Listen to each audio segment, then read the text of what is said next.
Good morning and welcome everyone to this webinar on the European Union's Open Strategic Autonomy Doctrine and what it means for the transatlantic trade relationship. I'm Peter Rashish. I'm director of the Geoeconomics program at AICGS.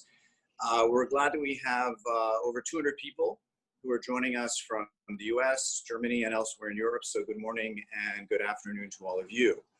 I also like to thank the EU delegation here in Washington for their great cooperation in the run-up to this event. In a June paper, the European Commission proposed the idea of open strategic autonomy as a cornerstone for the EU's approach to trade policy. And it defines this idea as the strengthening the EU's capacity to pursue its own interests independently and assertively while continuing to work with partners around the world to deliver global solutions to global challenges.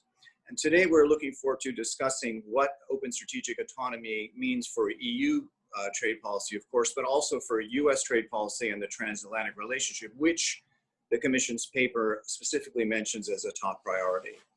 And we are really glad to have a first-rate group of speakers with us today. You've received their bios yesterday when you got the Zoom link, and they're also available on our website, AICGS.org. So let me, in the interest of time, let me just introduce them briefly.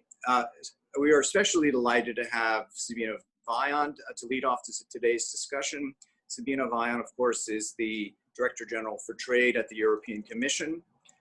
Before assuming this position, she had a leading role in trade policy as well when she was the Deputy Chief Negotiator for the European Commission's Task Force on Brexit. And during her distinguished career at the Commission, she has also served in the cabinets of both EU Trade Commissioner Pascal Lamy and EU President José Manuel Barroso. Kellie Meiman Hock is Managing Partner at McLarty Associates, international strategic advisory firm in Washington, where she leads the trade and the Brazil and Southern Cone practices, and she's previously worked at both USTR and the Department of State. Mary Lovely is a Senior Fellow at the Peterson Institute for International Economics, where she focuses on the Chinese economy and trade policy, and she's also Professor of Economics at the Maxwell School at Syracuse University.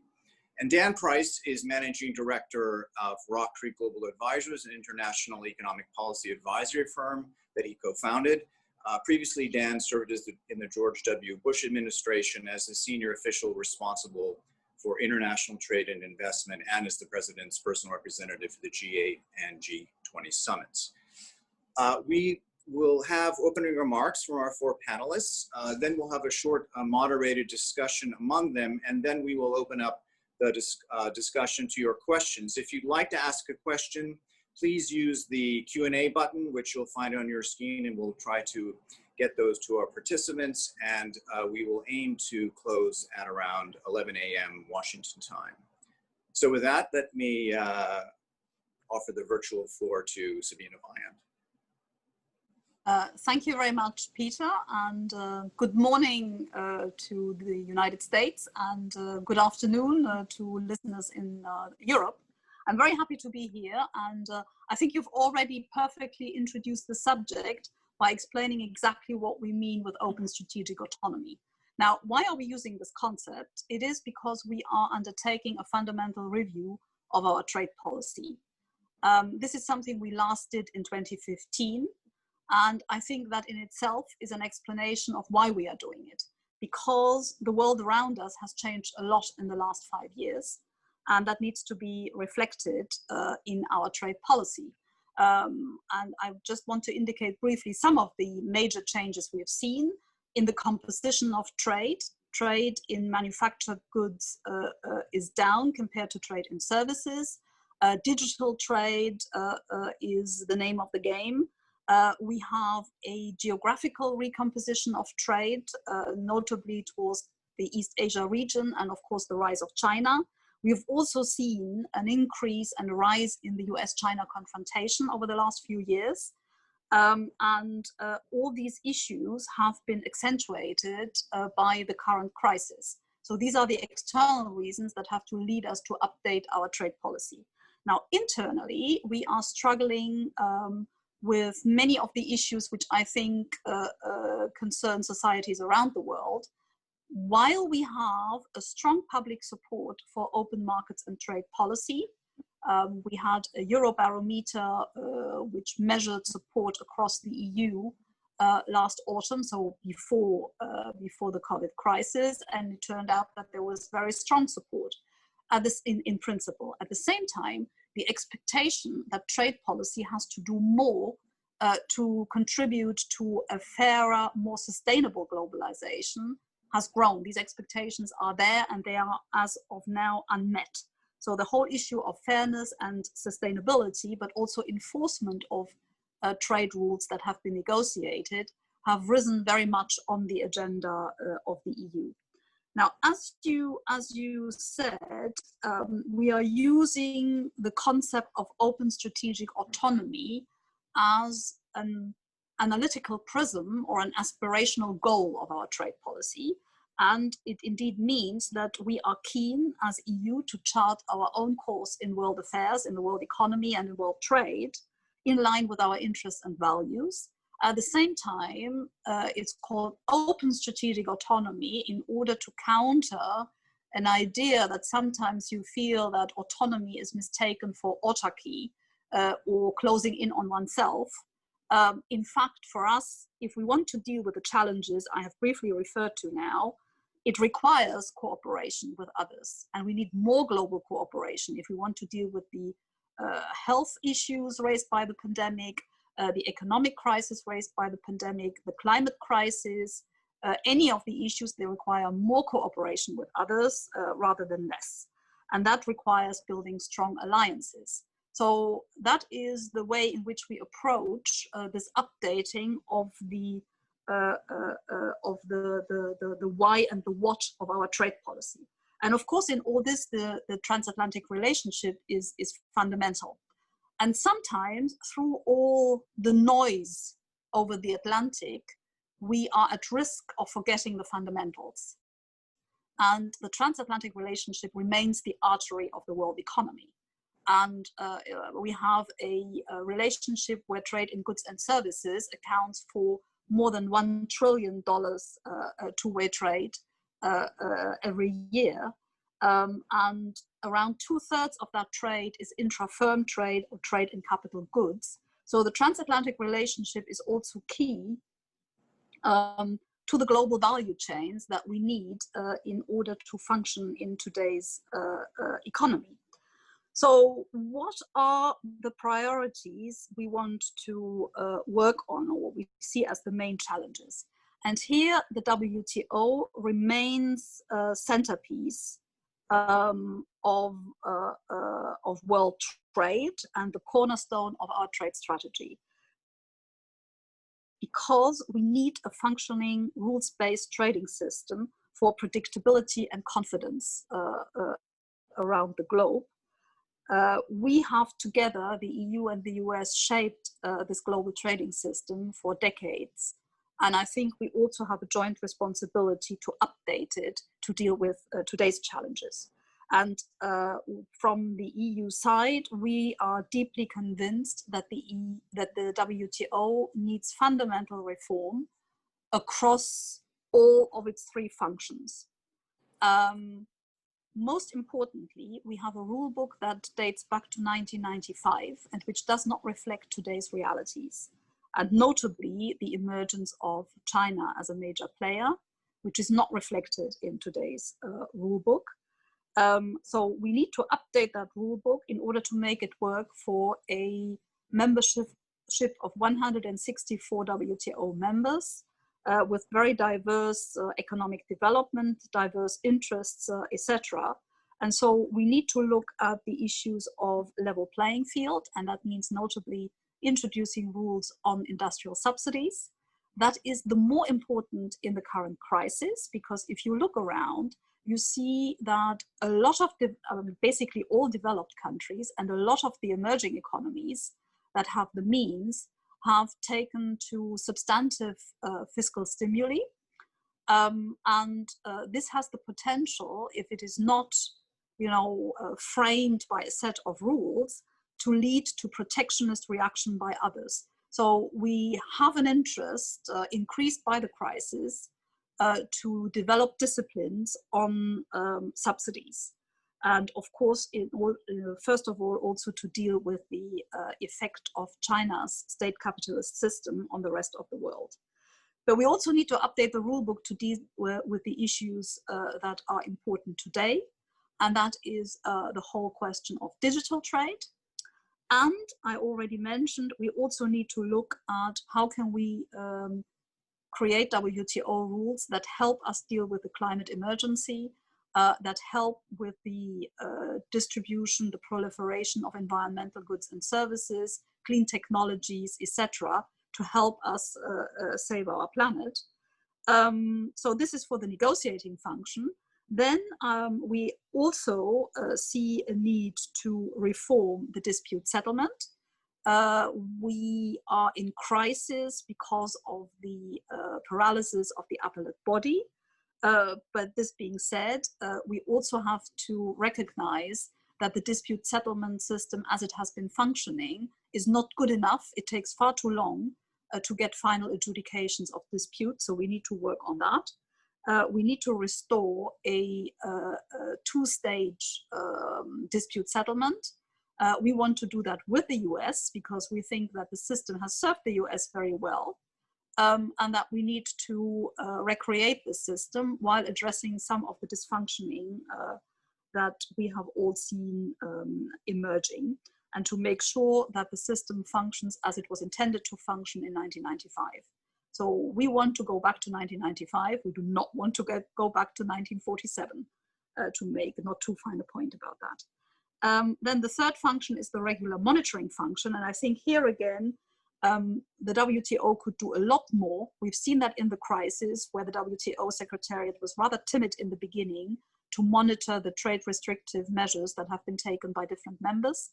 I think the regular monitoring function has a key role to play to prevent the emergence of disputes, and more can be done in this respect.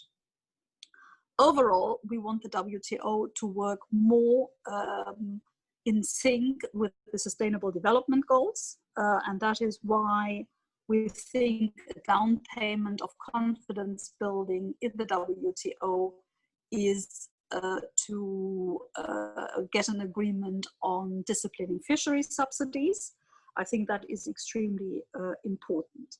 And we EU-US in the WTO. And that is why, in order to be able to work together to reform the multilateral trading system, we also have to repair and renew our bilateral relationship.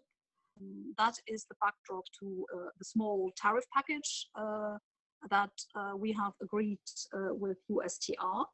The package as such is a bit more than a couple of $100 million in tariffs saving in two-way trade, which in itself is good, but it's small. I mean, that's very clear. But at the same time, it's the first tariff liberalization that we have done in over 20 years. We are also doing this in full compliance with WTO rules, which is extremely important to us. So I think this is hopefully a package that will build confidence and help us deal with some of the thorny issues that have been besetting the transatlantic relationship for quite a while. And this requires settling our disputes. We've made, again, a recent offer through our Executive Vice President and Acting Trade Commissioner Valdis Dombrovskis, who has written to USTR Lighthizer with a proposal to settle the Airbus-Boeing dispute. But over and above that, we still have to deal with the 232 measures on steel and aluminium, and with new investigations into other sectors or related sectors, plus 301 action. So there's a lot we need to do in order to calm down the tensions in our relationship. And as I said, we need to make our relationship also future-proof. That's why we have proposed a trade, security, and technology-oriented trade and tech council to work transatlantically and to look at issues from export of dual-use goods to investment screening for security purposes, etc.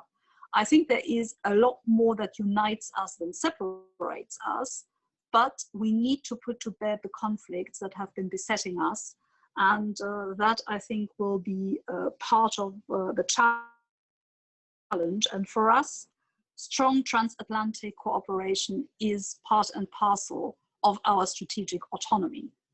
The EU wants to be a partner that acts assertively, but at the same time in cooperation with others. We are also updating our rules.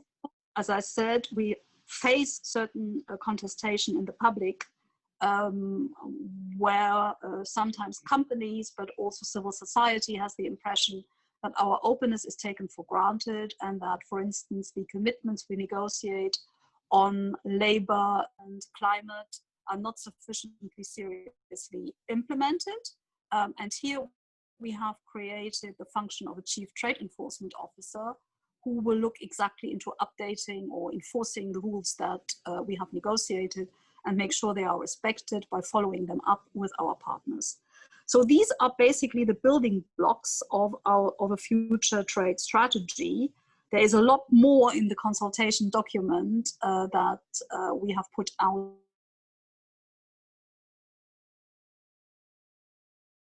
in June. The public consultation, Executive Vice President Dombrovskis has extended the public consultation in order to have time to engage himself with stakeholders and hear the expectations around this review before drawing the conclusion in a new trade strategy that probably will see the light of day in very early 2021. So that's what I wanted to say by way of starting the discussion, and I'm looking forward to a lively discussion. Thank you. Thank you very much, and for that confirmation of the central role of the transatlantic relationship as you develop the concept of open strategic autonomy. Let me now turn the floor over to Kellie Meiman Hock. Kellie, over to you. Great, thanks. Just getting myself off mute. No, Sabine, thank you so much. That was a terrific overview, and again, I was heartened to hear the recommitment to transatlanticism as we try to figure out how to move forward on all the various issues that are before us now. And something that you said really leapt out at me. You know, the effort to try to seek in Europe a fairer, more sustainable globalization, and I feel like that's a bit of what we've been going through here in the United States as well.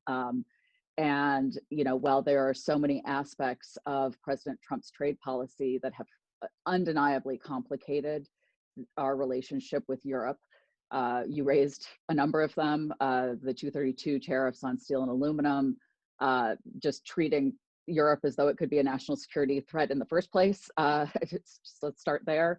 The 301 tariffs on autos and having that be such you know, an impediment in our relationship, and all the rest. But I think that it's important that we also look at what threads have come out of Trump trade policy that might actually, ironically, pull us closer to Europe and make rebuilding that relationship, you know, even a more interesting endeavor.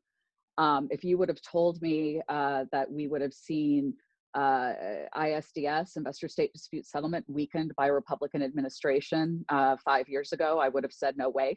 If you would have told me that we had a Republican administration put forward a rapid response mechanism on labor violations in a trade agreement, as happened in USMCA, I would have said no way.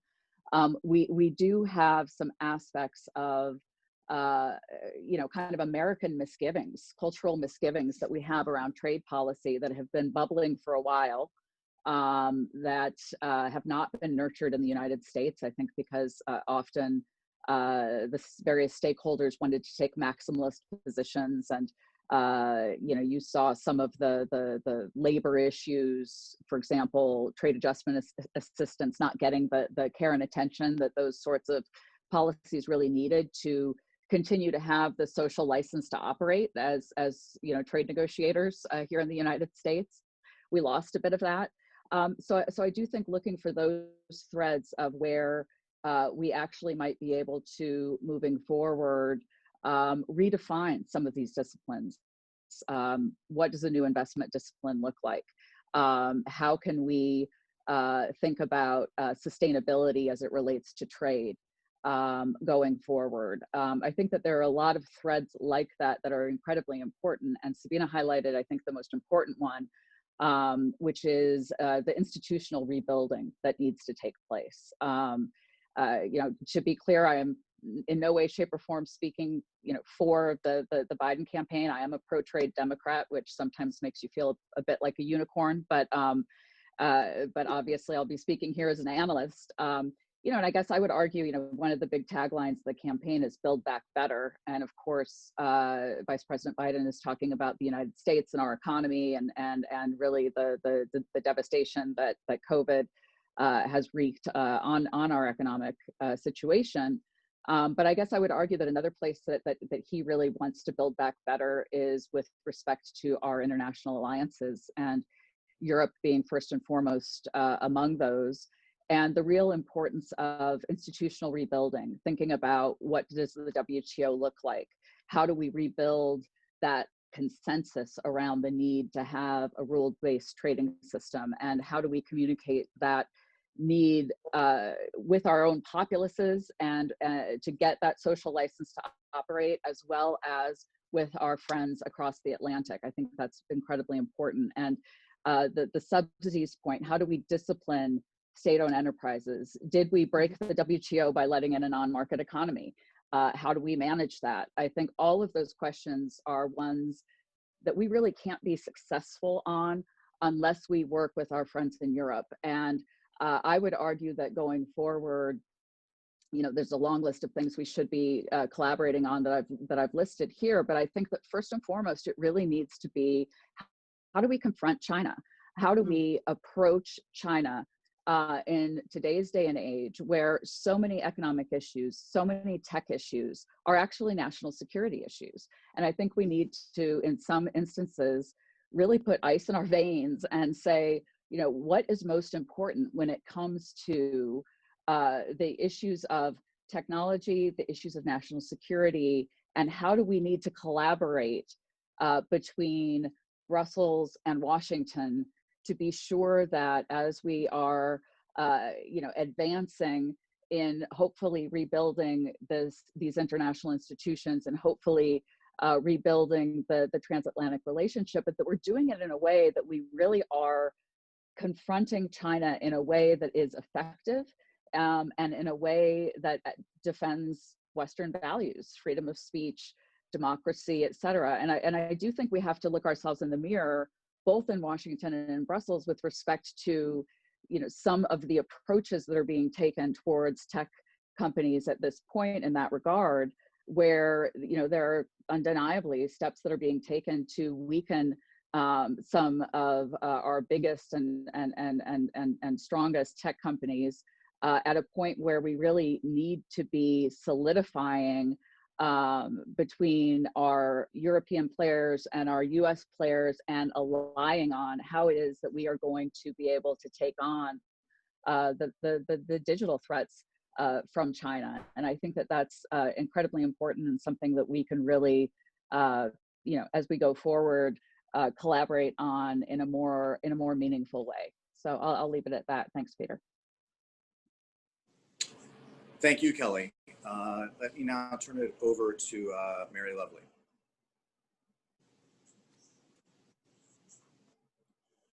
Good day. I'll mimic the Australian since we're both in morning and afternoon. It's my great pleasure to be on this panel today. It's so important for us to talk about the transatlantic relationship as well as the larger challenges facing the international economy. I wanted to congratulate the Director General and her staff for providing such a clear and cogent statement of the EU's goals and the challenges in setting trade policy at this particular moment of time.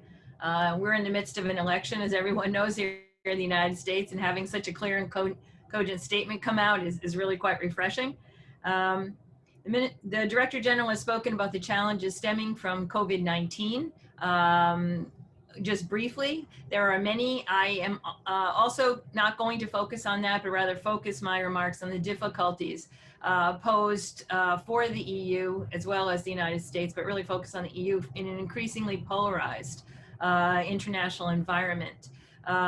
Like Kellie, I believe that the transatlantic relationship is at the heart of the global economy from the US perspective, and welcome this, particularly her optimistic, or what I think of as constructive views as to how we can move forward together. However, I am going to focus on some of what I see as the conflicts and contradictions within the statement, and therefore the challenges that are being faced by the European Union. The consultative note of the Commission lays out the key goals of European trade policy. It does so under the rubric of open strategic autonomy, as the Director General mentioned. The statement offers this model as an aspirational goal or even a set of guiding principles. While I understand the necessity of being open, strategic, and autonomous, I suggest that this stance is insufficient as a guide to navigate a world that's increasingly closed, nationalistic, and yet deeply interconnected. And I will try to explain my view very briefly. The vision of open strategic autonomy obscures conflicts and contradictions among the stated objectives and values. It opens the conversation about these objectives and values, which is most welcome at this time, but it does not offer a guide to their resolution. Let's start with the desire to be strategic. What does that mean? The statement highlights the EU's desire to both stabilize and diversify its external relationships. This goal presumes that the EU has the power to stabilize an external environment that's increasingly driven by major power rivalry. It presumes that a diversity of sources of imports and markets for exports exist, and therefore that diversification is in fact feasible.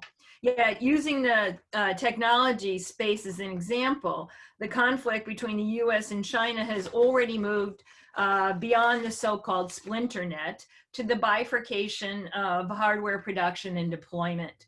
There are a few alternatives that don't involve the United States and China in one way or another, and their diversification away from this increasing polarization is, in my view, impossible.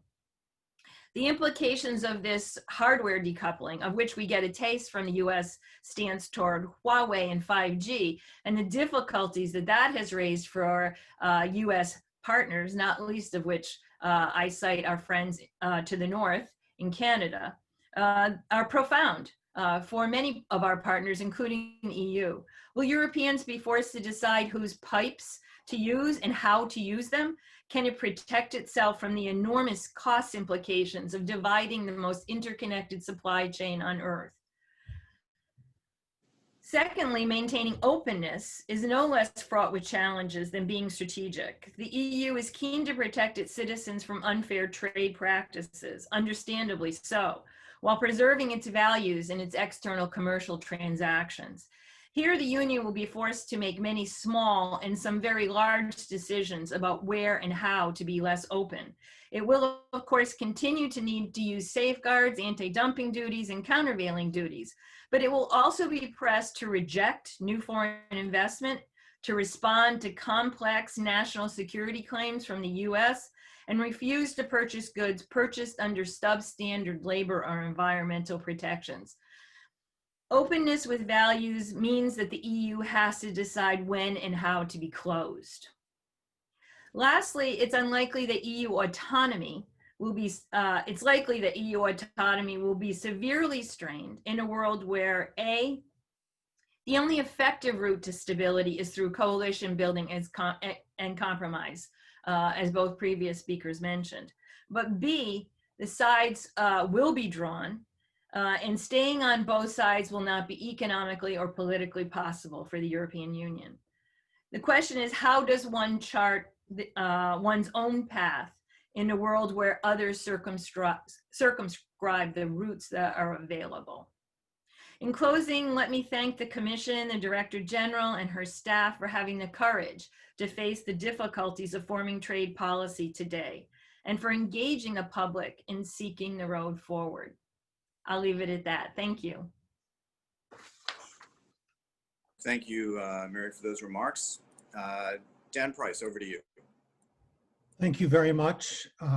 Thanks to the two previous speakers, and thanks especially to Sabine for participating and for giving us that excellent overview.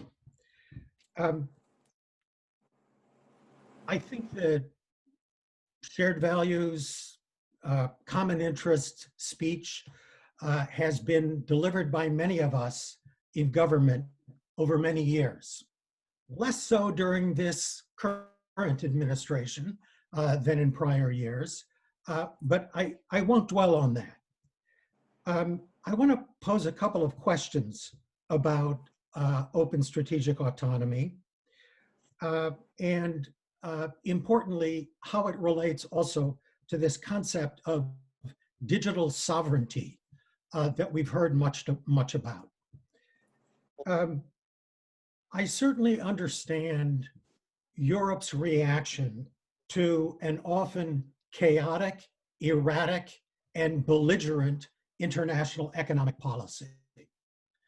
I certainly understand that Europe, as one of your commissioners recently said, doesn't kind of want to be the playground in the contest between China and the United States. And I understand how strategic autonomy corresponds to that concern. But I want to look past the current administration and the current set of issues and pose the question about whether or not certain aspects of strategic autonomy are in fact sowing the seeds of future disputes between Europe and the United States. President Macron was recently quoted as saying, "If we don't build our own champions in all areas, digital, artificial intelligence, our choices will be dictated by others." And I'm assuming that by others, he means either China or the United States. And there's much about strategic autonomy and digital sovereignty, by which I mean Thierry Breton's view that European data should remain in Europe, be used exclusively by Europeans for the benefit of Europeans. There's much about the kind of echoes and reverberations of autonomy and digital sovereignty, which seem to assert an equivalence between the United States and China, and a concern that Europe doesn't want to be dependent on either, and that both somehow pose similar risks. I view that outlook as at odds with the notion of a transatlantic community of values. So as we look kind of horizontally, even beyond the trade space, if we look at where the EU is going on ESG and the taxonomy for sustainable finance, as we look where it's moving on establishing independent payment systems that in fact aren't integrated with the global economy, it raises the question as to whether the striving for independence, which the EU president has said, he said, quote, "European strategic autonomy. These are not just words. The strategic independence of Europe is our new common project for this century. European strategic autonomy is goal number one for our generation." To my ears, that sounds an awful lot like President Trump and Make America Great Again. And so I worry and would like your views that independence is not juxtaposed against beneficial interdependence. And I'll stop there. Thank you. Dan, thank you very much. And thanks to all the panelists for those very stimulating and provocative remarks. Let me just put two questions to the panelists before we turn it over to questions from viewers. The first one I would ask is, if, going back to what a number of you said about China and about, the need to how to respond to China. One of the ways it seems to be gaining some traction is the idea of doing something plurilateral among a kind of coalition of the willing among like-minded countries. We've seen there are a number of plurilaterals already in the WTO, some of them, and we've seen some outside with the sort of, at least now, stalled trade and services agreement.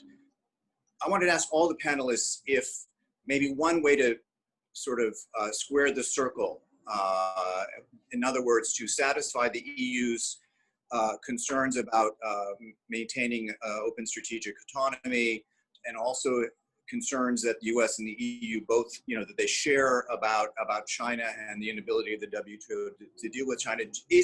Would a plurilateral agreement, say, led by the US and the EU in the first instance, be the way, at least, in the sort of short, medium term, way to deal with some of the challenges China poses? And I'll let anyone jump in.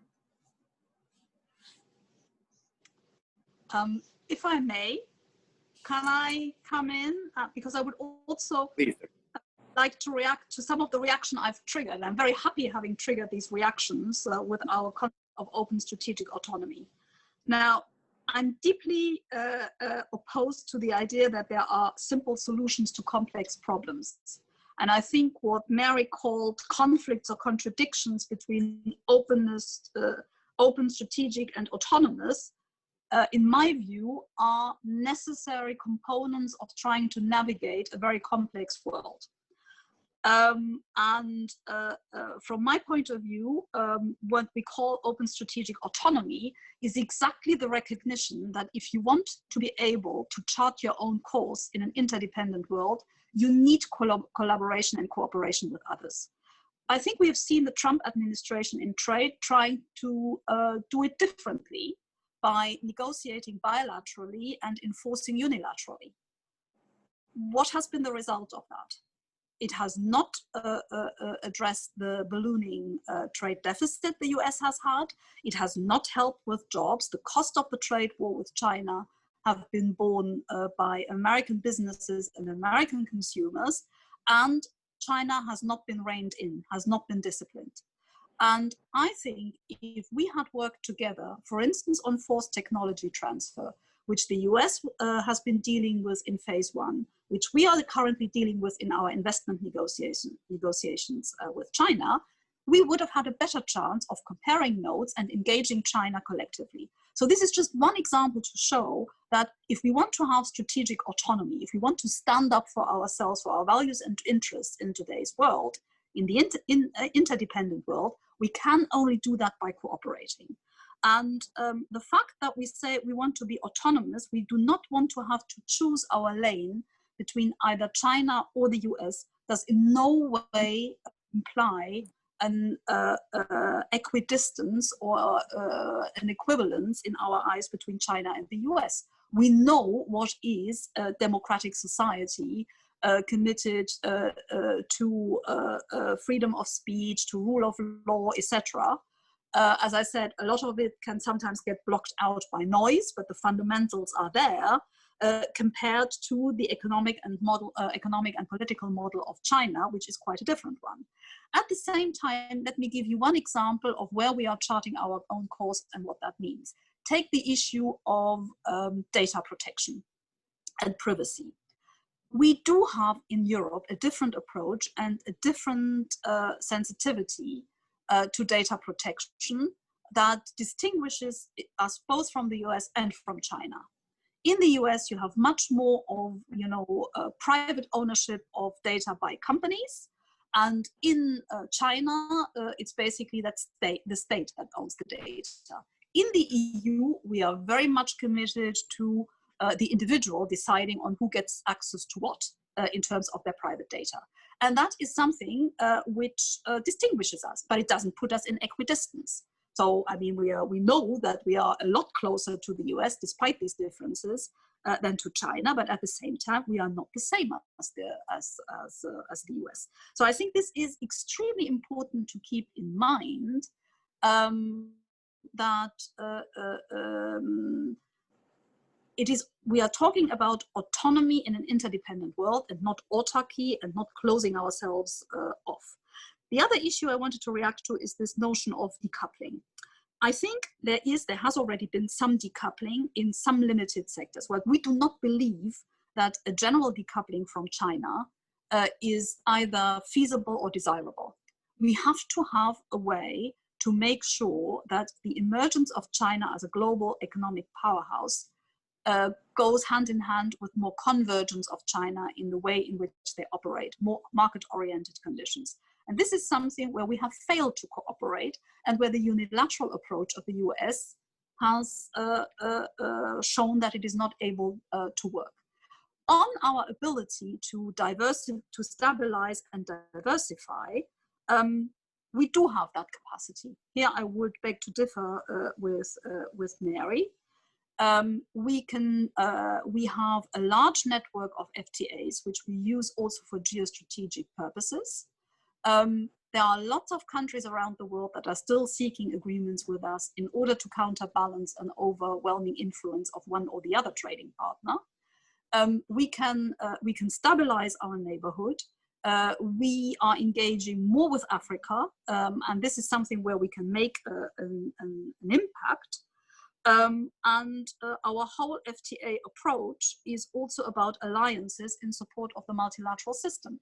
And we are very much all focused on the US-China conflict, but there are more parties to this. And we have shown that we are able to mobilize a coalition of like-minded countries, for instance, in support of an interim solution to deal with the absence of the appellate body in the WTO. So we can build alliances and coalitions also with others.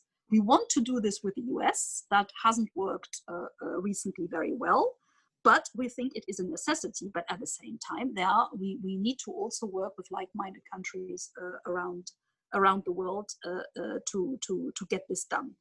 And I would be a lot more confident and a lot more positive about Europe's ability to chart its own course. I think the idea, we are still in the process of setting out our digital strategy in the EU. But I think part of diversification is also a strong industrial policy inside the EU in order to build up our own capacities so that we are not just dependent on other players. And I think this is a diversification which is in the interest of other players who do not want to depend just on China or the US, given the system that China represents, but also given the reality and increased risk of extraterritorial sanctions by the US. So to have an alternative also plays into an industrial policy. But of course, European companies depend on data transfers. Nobody is an island, not even a data island in today's world. But we need to equip ourselves to be a player in this field rather than, again, having to choose a lane between American or Chinese providers. And I think I'll stop it there, but there was a lot of material, and I thank you for putting this challenge to me and to our discussion on open strategic autonomy. Thank you. Would anyone like to comment on that or on my lead-off question I threw out? Mary, please. Yes, thank you so much, Director General, for your response. I am deeply heartened by your responses. I agree with the direction that you're taking. However, I still maintain that there are some very serious decisions and some ways in which these these three aspirations will conflict and choices will have to be made between them. One that you mentioned was about the EU's aspiration to be a player in the emerging industries that are clearly linked to information technology and AI, and the need for an industrial policy within Europe. And I think that right there, you put your finger on one of the things we're trying to discipline, which is the use of the industrial policies, and therefore highlight the contradictions and the difficulty that we're going to get. We know that we've tried in the past to discipline these subsidies, and to a large extent we failed. I think it's very, very difficult for the EU to take the high road in a world where increasingly we're almost daily seeing country after country announcing its own so-called reshoring plans, which involve subsidies to industries that were never onshore. So I think this is a very challenging environment. I would ask the question, though, about the CPTPP and about potential European involvement. Peter raised the issue about plurilaterals, and that is a very important agreement. It is one the EU policies are already very close or consistent with the CPTPP obligations. It was originally offered as an alternative model for the world in response to China's challenges. And I'm wondering if there's an official or a stance that you personally hold regarding EU participation in the CPTPP in the future.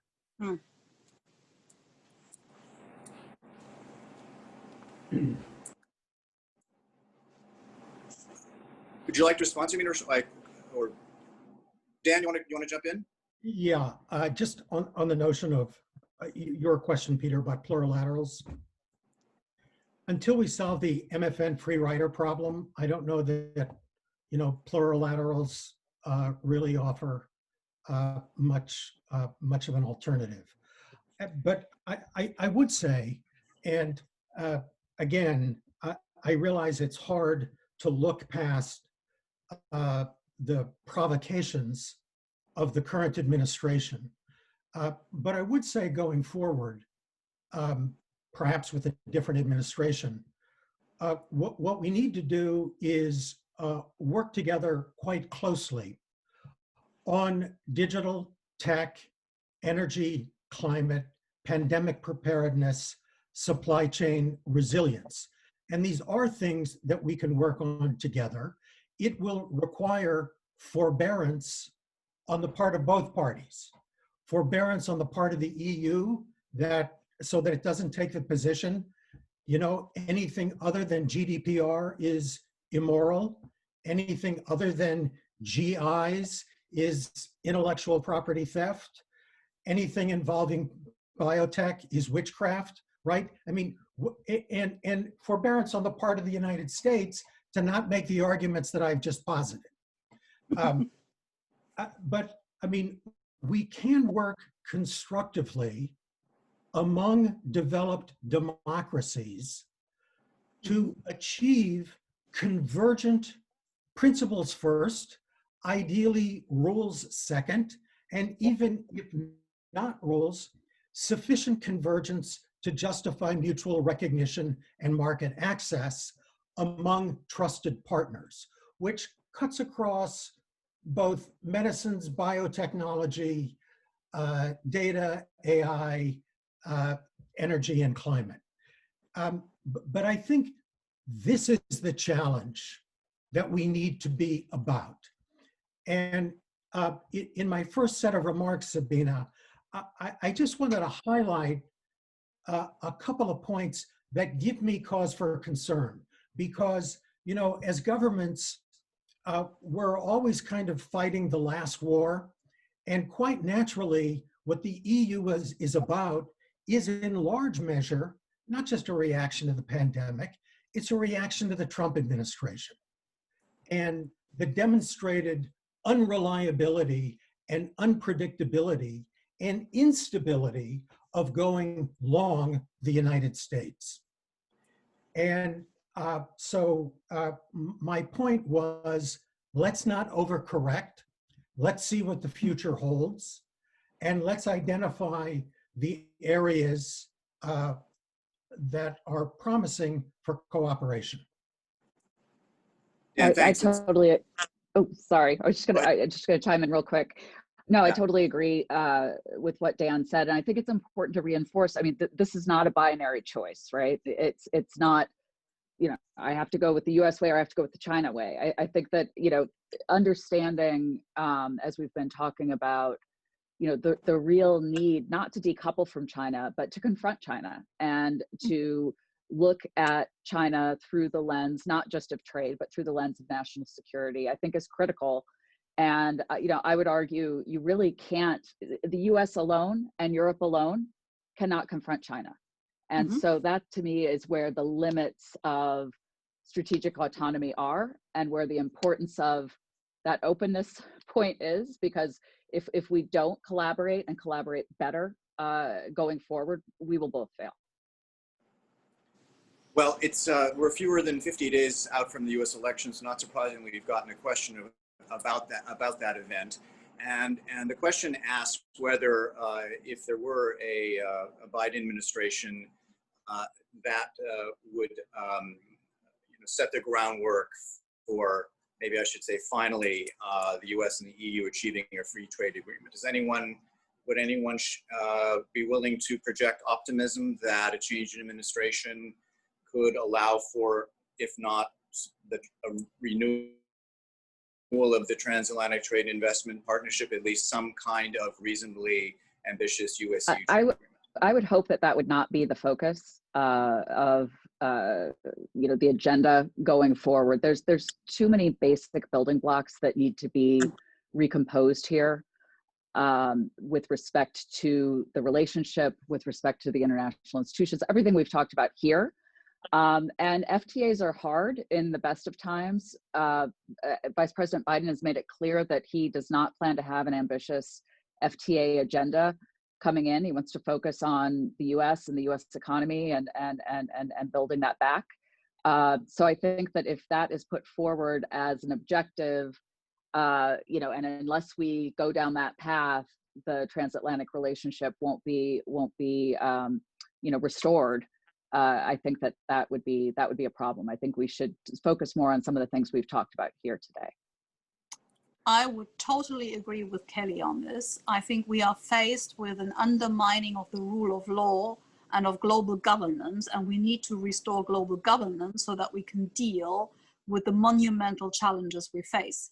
And what would a bilateral FTA between the EU and the US do to deal, for instance, with a challenge posed by China?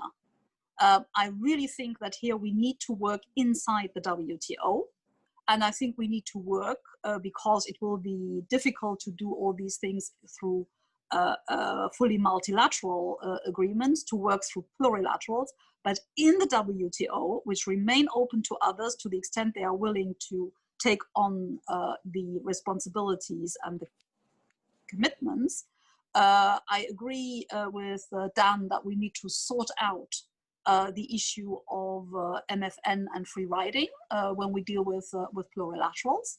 On the other hand, I think that if in the WTO, the US and China, and the EU join hands, for instance, on industrial subsidies, and if we send the message that the openness of our markets cannot be taken for granted and that it is time for China, if they want to benefit from the multilateral trading system, to do a down payment in terms of additional subsidies, I think we stand a better chance of dealing with the challenges we've just been discussing, rather than go for a repeat of the of TTIP, which failed because of very important differences of views between us. But also, if I look at, I mean, the way what I started off with in terms of what are the challenges we face, I don't think that a bilateral agreement is the answer to that. It's rebuilding together between developed democracies, the multilateral trading system.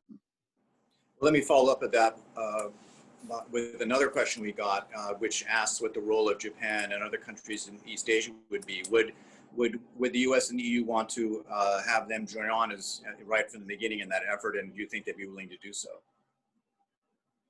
Anyone? Dan? Yes, I do. I mean, as I suggested, and Peter, this gets back to your first question. I agree. TTIP 2.0 is not the answer.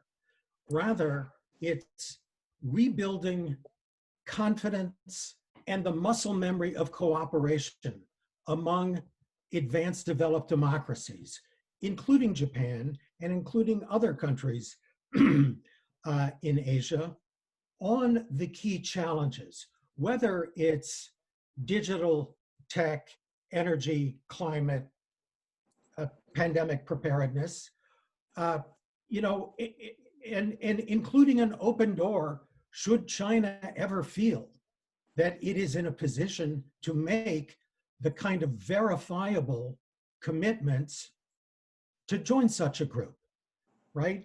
But first, we've got to rebuild the coalition or the alliance of kind of G7 plus around these core issues.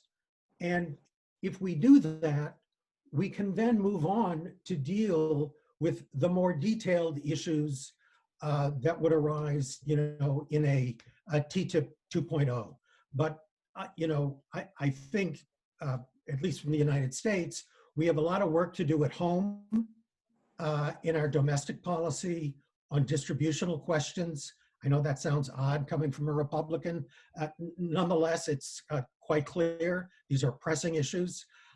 If we want a Trump administration to be a black swan event, then we've got to repair our domestic politics and domestic economy, but not neglect the essential work of rebuilding alliances and retilling the common ground that we know is there. Perhaps one last question, or I'll actually combine two questions we have. And it gets to this point of US-EU cooperation, not necessarily in the confines of a trade agreement.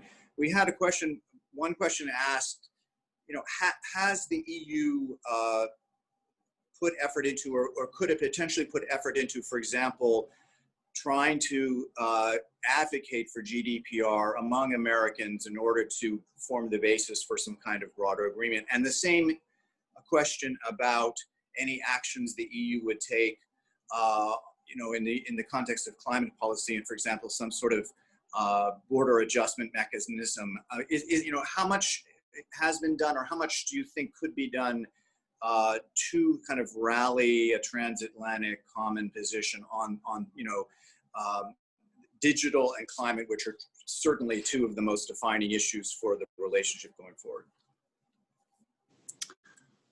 I guess that I should try and reply to that question. Well, first of all, I think on the GDPR reflects indeed the collective preferences of EU citizens, and the EU has regulated in this sense. At the same time, it does foresee cooperation with jurisdictions that follow different rules, provided that some basic things are respected. And there are ways of dealing with that. So it's not that there is one simple model to follow here. We are able to interact with other jurisdictions, and that is what we are doing. Now, this being said, obviously, GDPR has struck a chord with many people around the world, and we can see that others are taking inspirations from it, including inside the US. But also, we have seen countries in Asia following a similar path, adjusted to their own needs and their own collective preferences.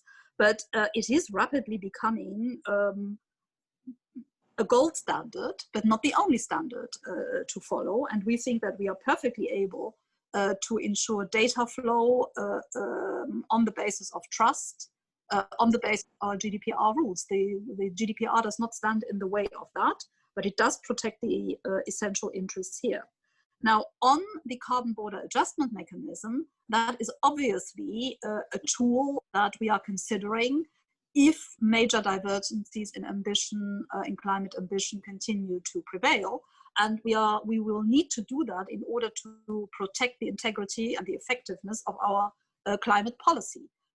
So that is why we are leading a very elaborate process into which everyone can input. And this is also something we have committed to making sure it is WTO compliant. We are undertaking an impact assessment to make sure that we use the best option to deal with the risk of carbon leakage. And of course, the first thing to do is actually to work with partners around the world in order to see whether we can together increase our environmental ambition, our climate ambition. And to the extent that we have agreements with other countries on carbon pricing, etc., they would not be exposed to this carbon border adjustment mechanism. And the burden of, and the idea is to have a system with where an assessment of imported products leading to an import of pollution is rebuttable. So, you know, we are still in the process of working this out. We are leading a large consultation on this. People will be able to provide input, and all this before we are even putting forward a proposal from the Commission side. But I think given the urgency of the climate crisis, I think we cannot waste time on that, and we have to protect the effectiveness of our climate policy. But the objective is to basically come to agreements with partners around the world that would mean that within a club of like-minded countries dealing with these issues, you would not have to apply a border adjustment mechanism, because we are all pulling in the same direction. Okay, well, with that, let me thank you, Sabine Weyand, very much on behalf of AICGS for taking the time to join us today. Let me thank also our three American panelists, and also for our viewers on this and the other side of the Atlantic. I think we had a rich and a sometimes provocative debate. I think that helped us understand not only what open strategic autonomy means from the EU's perspective, but also more broadly for the transatlantic relationship and the global trading system. And I think, and especially productively, we got, I think, at how the US and EU ought to be focusing their efforts on trade and international economics in the coming years. And I think that was extremely helpful. So thank you again for being a part of that. We've recorded this event, and it will be available on our website if you'd like to see it again. And with that, let me all wish you a very good morning or afternoon, wherever you may be. Thanks again.